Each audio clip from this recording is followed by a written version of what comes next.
Good morning, everyone. I was asked to speak about auctions. We've had many large and small ones since I've been a member of the church, but I'd like to speak about the ones of 1982 and 1994. By 1982, we've been coming to the church a while, and Reverend Doug Brown dropped in to see us one night and talked to me about becoming a member of church council. After that meeting, I was on the finance committee. At the first meeting, one of the big items we discussed was the fact that the front steps needed redoing. It was going to cost $25,000. Now, how are we going to pay for it? By the next meeting, I came with an idea of having a church auction. That idea went over, and I was made organizer of the auction. The date was set for the last Saturday of September, and it was already May.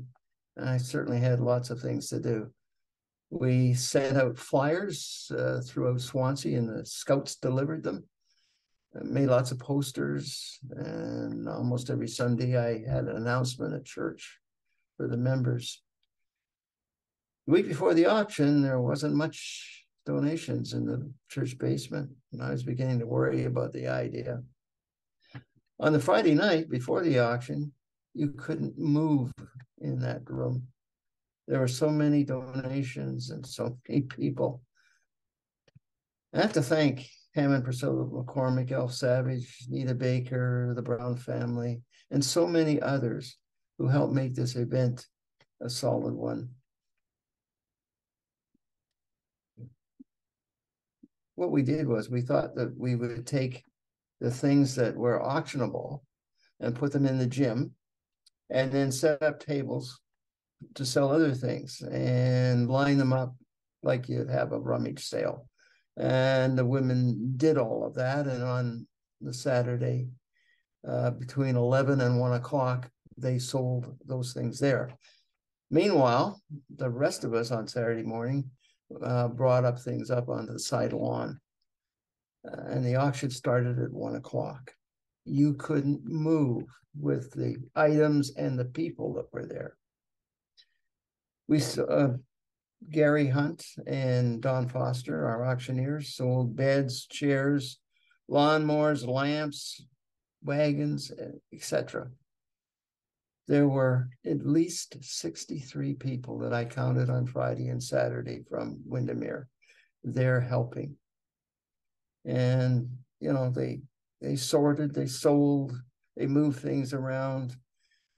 And by 4 o'clock, things were getting down, and it was time to close it off. And so we did. And the auction was a lot of fun. And we made $5,000. The next finance meeting, Waddy Straighten come in with a $25,000 bond to pay for the steps. The second one I wanted to talk about was in either 94 or 95, I can't remember, but Bud and Shirley Flaherty invited me to their home along with some other people. And at that home, Cliff, Bud's brother, was there, and he's an auctioneer. Another auction was needed, and I was needed to organize it. The same as the last one was set up, and we did all the ads, and I made all kinds of speeches. But one thing was different, that Cliff went to the local Pontiac Buick dealer and got them to put up a car for auction. And when that Pontiac sat on the sideline for a couple of days, it got people excited.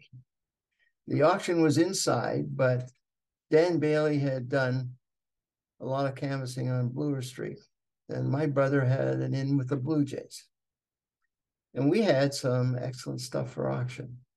I never expected someone was going to meet the base price set for the Pontiac, but it drew a crowd, and we did very well with what we had for auction.